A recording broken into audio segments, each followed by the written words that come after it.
Hello, good morning বন্ধুরা, সবাই কেমন আছো? আশা করি সবাই ভালো আছো। দীপু লাইফস্টাইল ব্লগে সবাইকে জানাই স্বাগত। তো সকাল সকাল তোমাদের দাদা আজকে জামা কাপড়গুলো কেচে দিয়ে বাইরে মেলে দিয়ে চলে গেছে। সামনে দেখো আমাদের একটা তুলসী গাছ বসানো আছে ঘরের সামনে, আর একটা মানি প্ল্যান্ট গাছ লাগানো ছিল। তো দেখো মানি প্ল্যান্ট গাছটা কী সুন্দর উঠেছে। ঠিক আছে, গাছটা আমি লাগিয়েছি। তো আজকে বুদ্ধ পূর্ণিমা ছিল, দিনটা খুবই ভালো ছিল। তোমাদের দাদা অফিসে যাওয়ার আগে স্নান করে ঘরে কিছু কাজ ছিল সেগুলোকে কমপ্লিট করে আমার ঘরে ছোট্ট গোপালকে পুজো দিয়ে তোমাদের দাদা আজকে অফিসে বেরিয়ে গেছে।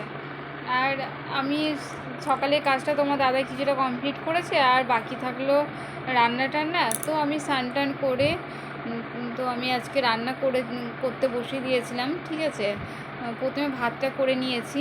আর যেহেতু আজকে নিরামিষ বলে আমি রান্না করেছি ঢ্যাঁড়স ভাজা, ডাল, মুগ ডাল করেছিলাম, ঝিঙে আলু পোস্ত, আলু ভাজা, স্যালাড, আর তার সাথে ছিল আমাদের গন্ধরাজ লেবু আর পাঁপড় ভাজা। তো ভাতটা ভালোই খেয়েছি, আজকে নিরামিষ খাবার। তো নিরামিষ খেতে মাঝে মাঝে ভালোই লাগে। তো যাই হোক, সন্ধ্যেবেলায় তোমার দাদা আসলো, তারপরে তোমার দাদার আমাদের এখানে আজকে যেহেতু বুদ্ধ পূর্ণিমা, এখানে একটা সামনে একটা মন্দির আছে, কালী মন্দির, হাজার হাত কালীমা বলে।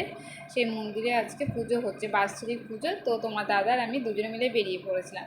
তো মন্দিরের ভেতরে তো ফোন অ্যালাউ নেই, তো বাইরে থেকে আমি যেটুকু পারলাম একটু ভিডিও করে নিয়েছি।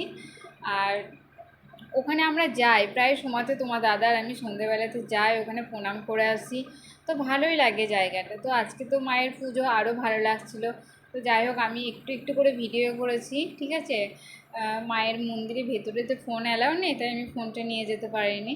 যাই হোক, খুব ভালো লাগলো। মায়ের ওখান থেকে তো আসতেই ইচ্ছা করছিল না, খুব সুন্দর পরিবেশ। ঠিক আছে, কত মানুষজন একসাথে পুজো অর্চনা করছে, এটাই যেন একটা ভালো লাগছিলো। তো তোমাদের দাদাকে বললাম একটু থাকো, তো তোমার দাদা বলে এখন তো পুজো নেই, পুজো হবে সে রাত্রিতে, তখন একবার আসবো। আর ওখান থেকে বেরিয়ে আসার পরেই সামনে একটা মেলা হচ্ছিলো। তো তোমার দাদা বললো তাহলে চলো মেলা থেকে একটু ঘুরে আসি। তো তোমাদের দাদার আমি মেলাতে যাব বলে বেরিয়ে পড়েছি। ঠিক আছে, কাছেই মেলা, ওটা বৈশাখী মেলা হচ্ছিলো। মেলাটা শেষ হবারই কথা, 19শে মে শেষ হয়ে যাওয়ার কথা, কিন্তু এত মানুষজনের ভিড় হচ্ছিল। তো মেলাটা আছে এখনও, তো লোকজন একদমই নেই, তবু কিছু দোকানপাট আছে। তো এইটুকুই তোমাদেরকে দেখানোর চেষ্টা করলাম। আর তোমার দাদা তো ফুচকা খাবে বলে একদম রেডি, সাথে আমিও রেডি ছিলাম। আর ফুচকা দাদাটা তো ভীষণ ভালো ছিল, আমাদের সাথে অনেকক্ষণ গল্প করছিল। ঠিক আছে, তো দাদা ফুচকাটাও খুব ভালো বানিয়েছিল। আর আমি ভিডিও করছি বলে তোমার দাদা বলছে যে ও মনে হয় ফুচকা খাবে না, তুমি আমাকেই দাও। তো আমি বলছি না, তো কী হয়েছে, আমি ভিডিও করছি তো আমিও খাবো। তো এই নিয়ে একটু দাদাটার সাথে হাসাহাসি করছিলাম। তো যাই হোক, আজকে সারাটা দিন এরকমভাবেই কেটে গেল, খুব ভালো কাটলো। ঠিক আছে, আমি ব্লগটা বেশি দূর এগোচ্ছি না এখানে, আর একটুখানি তোমাদের সাথে শেয়ার করব, তারপরে এখানেই স্টপ করে দেব।